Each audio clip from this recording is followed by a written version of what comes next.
Olá, seja muito bem-vindo, seja muito bem-vinda ao meu canal. Meu nome é Luciana, sou teóloga e mestranda em Teologia do Novo Testamento. E eu já quero iniciar esse vídeo aqui pedindo para você se inscreva no meu canal. Também, se esse vídeo fizer sentido para você, curta esse vídeo, compartilhe com outras pessoas. E também eu quero te convidar a dar uma olhada no link que está abaixo desse vídeo.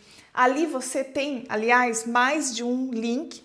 Você tem ali o link de acesso para o meu grupo no WhatsApp, aonde você recebe essas aulas que eu trago aqui para você no YouTube. Tem ali também o link para você me seguir lá no meu perfil no Instagram e também para conhecer o Combo Guia do Evangelho. O Combo Guia do Evangelho são 5 materiais aonde você vai aprender a ler a Bíblia como uma única história que aponta para Jesus. E nessa série de mensagens e de aulas que eu tenho trazido aqui, nós temos tratado sobre lições que estão no Guia do Discipulado, que faz parte do Combo Guia do Evangelho. Ali você vai ter várias lições para você poder ensinar o seu filho a respeito do Evangelho ou os seus discípulos. E aqui nessas aulas eu tenho trazido cada uma dessas lições de forma mais aprofundada. Então, se você já tem o material, você pode acompanhar e você pode usar essas aulas também para se aprofundar e poder ensinar os seus filhos ou os seus discípulos o Evangelho de Jesus de uma forma muito mais profunda, tendo como base a teologia bíblica. Então, mais uma vez eu quero te pedir, clique no link que está aqui abaixo do vídeo e conheça o Combo Guia do Evangelho. Ele tem um valor muito acessível por 5 materiais e assim você também, além de abençoar a sua vida, a sua jornada cristã, você abençoa esse ministério para que a gente possa continuar trazendo conteúdos aqui para você, tanto aqui no YouTube quanto lá no meu perfil no Instagram. Ok? Então, bora lá para a nossa lição de hoje, que é a lição número 3 do Guia do Discipulado. Se você já tem, acompanhe ali. Se você não tem, vá anotando aí no seu caderninho para que você possa absorver melhor esse conhecimento. Então, o tema da nossa aula de hoje é a lição 3 do Guia do Discipulado, como eu já falei, e o tema, o julgamento e a aliança da preservação. O nosso texto principal é Gênesis 6 ao 9.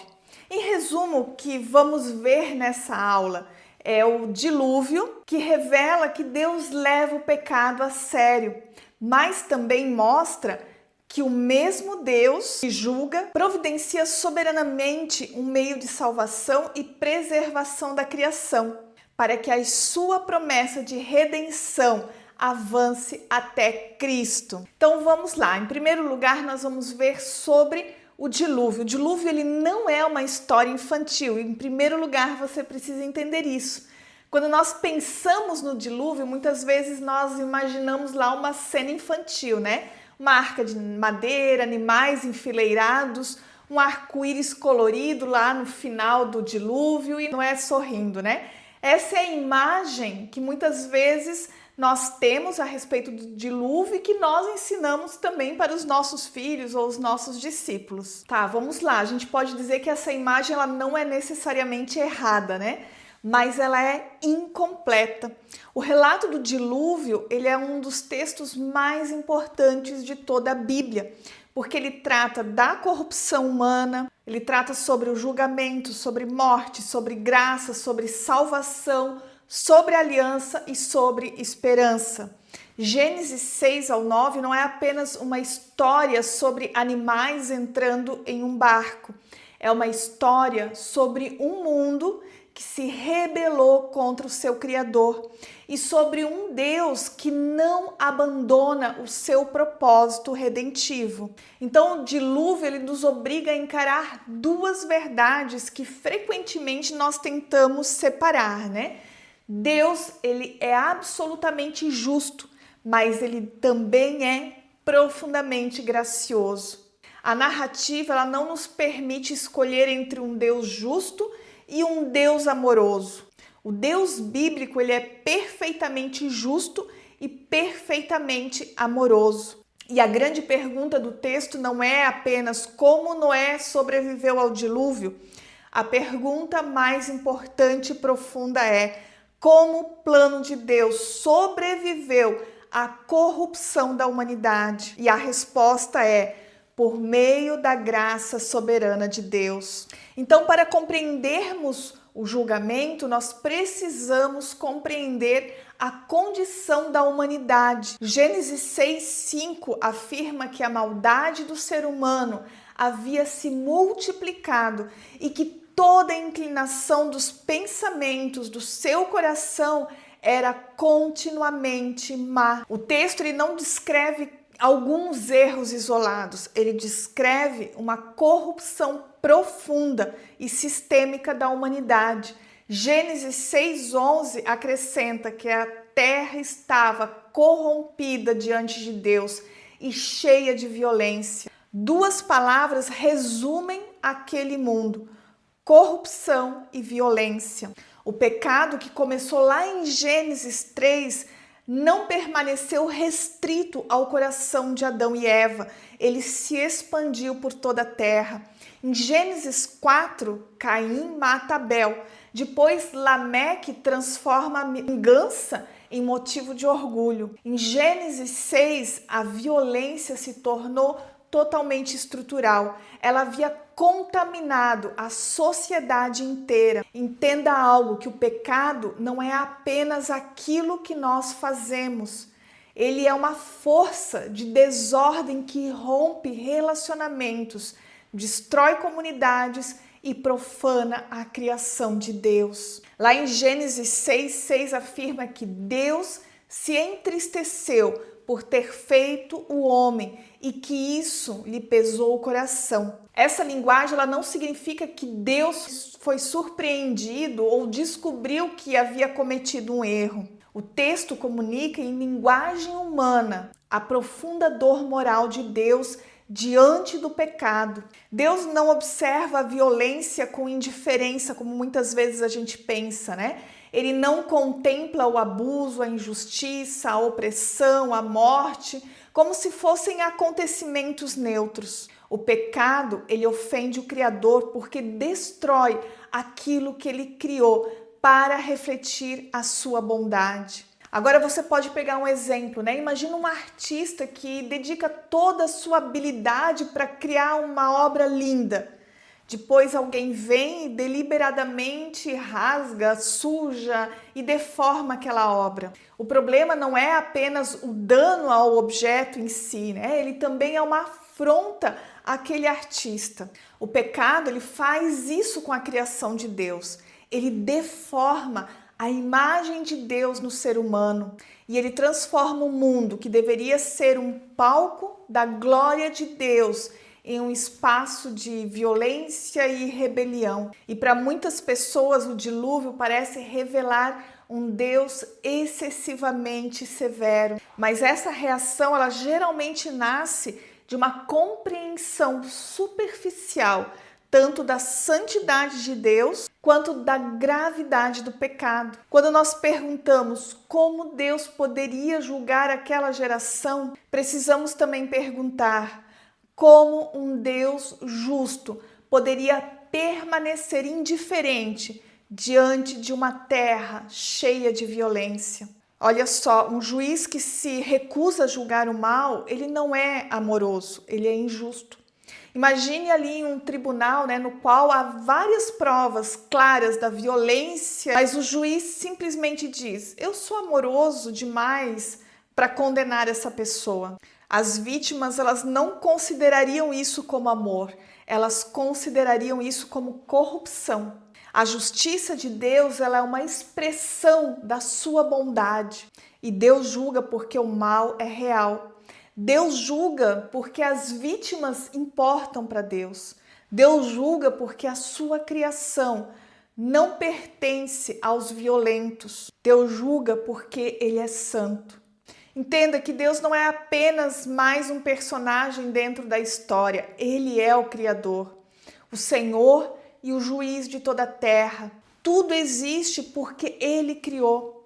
Tudo continua existindo porque Ele sustenta. E é por isso que Deus possui autoridade moral sobre a sua criação. O dilúvio, ele não é uma disputa entre duas forças iguais. Não é Deus tentando recuperar um mundo que escapou ao seu controle. É o Criador exercendo o seu governo justo sobre uma criação que se rebelou contra ele. E é importante a gente evitar a ideia de que naquela geração existiam pessoas completamente inocentes e apenas alguns indivíduos maus, porque a Bíblia ela nos apresenta o pecado como uma condição universal. Romanos 3:23 diz, e afirma que todos pecaram. O relato do dilúvio antecipa essa verdade. O problema não estava apenas nas instituições, na cultura ou no ambiente. O problema estava no coração humano. E no meio de toda essa corrupção humana, nós encontramos uma frase decisiva lá em Gênesis 6:8 que diz: Noé, porém, achou graça aos olhos do Senhor. E aqui a palavra mais importante não é Noé, é graça. O texto não diz que primeiro Noé construiu uma arca e por isso achou graça diante de Deus. Não, ele recebeu graça e como resultado disso, ele viveu em obediência. Gênesis 6:9 descreve Noé como um homem justo e íntegro entre os seus contemporâneos. Alguém que andava com Deus. Isso não significa de forma alguma que não era sem pecado, Porque a própria Bíblia fala que posteriormente ele teve fraquezas e cometeu erros. Noé foi salvo não porque possuía uma perfeição moral, mas porque ele foi alcançado pela graça de Deus e respondeu com fé e obediência. Lá em Hebreus 11:7 afirma que Noé foi movido por santo temor. Preparou a arca pela fé. A graça bíblica não é uma autorização para continuar vivendo em rebelião. A graça transforma a maneira como respondemos a Deus. Noé creu em uma palavra de Deus sobre algo que ainda não podia ver. Na verdade, a sua obediência ela tornou visível a fé que havia no seu coração. Imagine alguém recebendo a notícia de que está por vir uma grande tempestade, Como nós temos aí a previsão do El Niño, principalmente aqui no sul, previsão de tempestades e enchentes. E se nós acreditamos nessas previsões e que vamos ser afetados por isso, nós começamos a nos organizar e ver quais são as prioridades para evitar o máximo, o estrago. Mas se nós não fazemos nada, simplesmente ouvimos essas previsões, mas continuamos agindo como se nada fosse acontecer, isso revela que a mensagem ela não foi levada a sério por nós. Diferente de Noé, no caso, Noé creu e a sua fé ela ganhou forma, em forma de madeira, de trabalho, de perseverança e de obediência. Muitas pessoas dizem crer em Deus, mas organizam a sua vida como se ele não existisse. E a fé bíblica ela não é apenas concordar com informações teológicas, é confiar na palavra de Deus de tal forma que venhamos a organizar a nossa vida em torno da palavra. A arca ela não foi uma ideia de Noé, foi Deus quem revelou o julgamento, foi Deus quem determinou o meio de salvação. A salvação, desde o início, é iniciativa de Deus. Noé não inventou a sua própria solução, ele confiou no meio providenciado por Deus. A mesma água produziu dois resultados. A mesma água que julgava o mundo também era a mesma água que elevava a arca. O mesmo acontecimento revelou condenação para uns e preservação para os outros. E isso nos ajuda a compreender que a diferença não estava na força daqueles que estavam dentro da arca. Eles sobreviveram porque estavam no lugar de refúgio providenciado por Deus. E lá em Gênesis 6:16 menciona a porta da arca. Gênesis 7:16 afirma que o próprio Senhor fechou. A narrativa ela destaca a proteção de Deus. A segurança de Noé dependia do fato de Deus tê-lo colocado e guardado ali. Assim como Deus providenciou um único refúgio no dilúvio, a salvação final é encontrada somente em Cristo. A arca ela não aponta para Cristo em cada detalhe da sua construção, mas o padrão da narrativa prepara a nossa compreensão do Evangelho. Existe um julgamento real. O ser humano ele não pode salvar a si mesmo. Deus é quem providencia o refúgio. Esse refúgio ele precisa ser recebido pela fé. Aqueles que estão no refúgio passam pelo julgamento e são conduzidos a um novo começo. Em Cristo, não somos apenas aconselhados sobre como escapar do julgamento. Somos unidos àquele que suportou o julgamento em nosso lugar. Na cruz, justiça e graça se encontram. O pecado é julgado, o pecador que está em Cristo é salvo. E existe um movimento importante na narrativa do dilúvio. Gênesis 1 mostra Deus organizando as águas e fazendo surgir a terra seca. E no dilúvio as águas elas voltam a cobrir a terra. É como se a criação estivesse retornando ao caos. O julgamento possui, portanto, a forma de uma descriação. A humanidade corrompeu a ordem estabelecida por Deus e o mundo volta simbolicamente ao estado de desordem. Depois, lá em Gênesis 8, Deus faz as águas recuarem, a terra seca reaparece. Noé sai da arca, os animais são novamente enviados sobre a terra e Deus repete a bênção de frutificar e multiplicar. O texto ele apresenta um novo começo e há vários paralelos entre Adão e Noé. Ambos recebem uma criação renovada.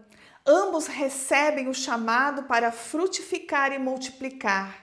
Ambos exercem uma função representativa. Ambos experimentam posteriormente um episódio envolvendo fruto, nudez e vergonha. Noé ele aparece como uma espécie de novo Adão.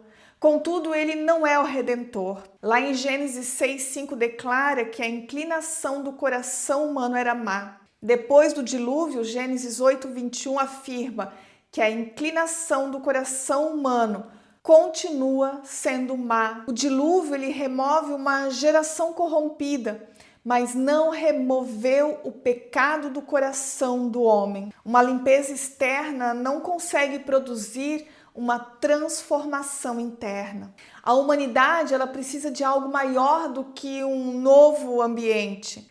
Precisa de um novo coração, precisa de redenção. Trocar uma pessoa de cidade não transforma automaticamente o seu caráter. Mudar de emprego não cura necessariamente a sua ambição. Trocar de igreja não remove automaticamente o seu orgulho. Um novo começo externo pode até ser importante, mas não é suficiente. Sem transformação interior, levamos os nossos pecados para o novo ambiente. O dilúvio ofereceu uma nova terra, mas não ofereceu ainda um novo coração. Por isso a história ela precisa continuar até Cristo. Depois do dilúvio, Deus estabelece uma aliança com Noé, com os seus descendentes e com os seres vivos. E essa aliança ela aparece especialmente em Gênesis 8:20 e 9:17.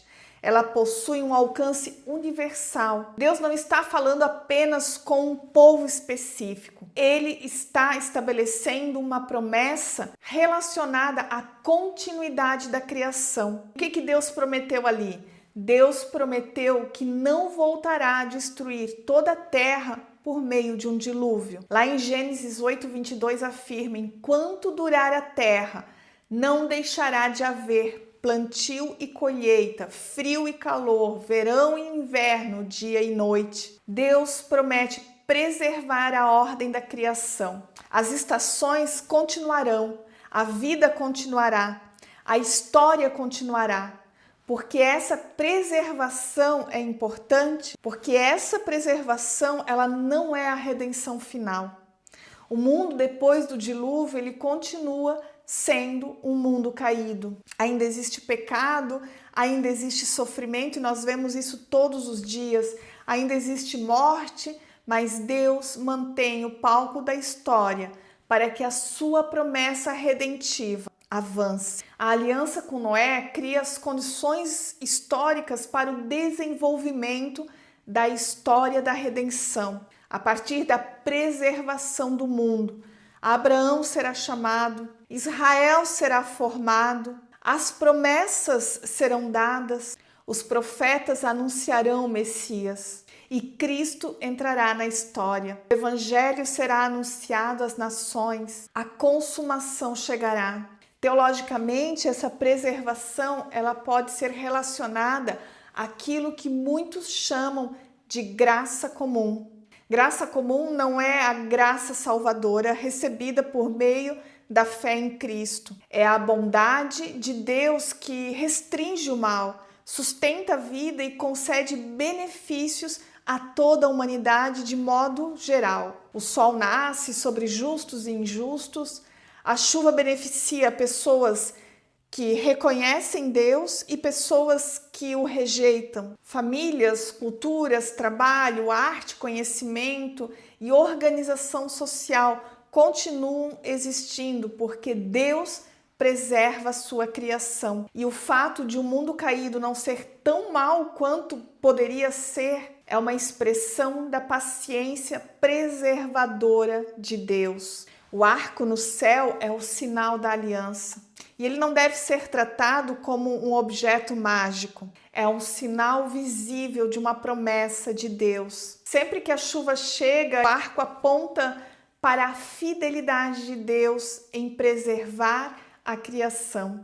A nossa segurança ela não está no fenômeno natural em si, mas na palavra de Deus que fez a promessa. O Novo Testamento ele utiliza o dilúvio como padrão para falar do julgamento futuro. Lá em Mateus 24, Jesus compara os dias anteriores à sua volta aos dias de Noé. As pessoas comiam, bebiam, casavam e seguiam a sua rotina até que o julgamento chegou. O problema não era comer ou beber ou casar. O problema era viver como se Deus não existisse e como se a história jamais chegasse a um acerto de contas final. Em 2 Pedro 3, o dilúvio é usado como precedente do julgamento futuro.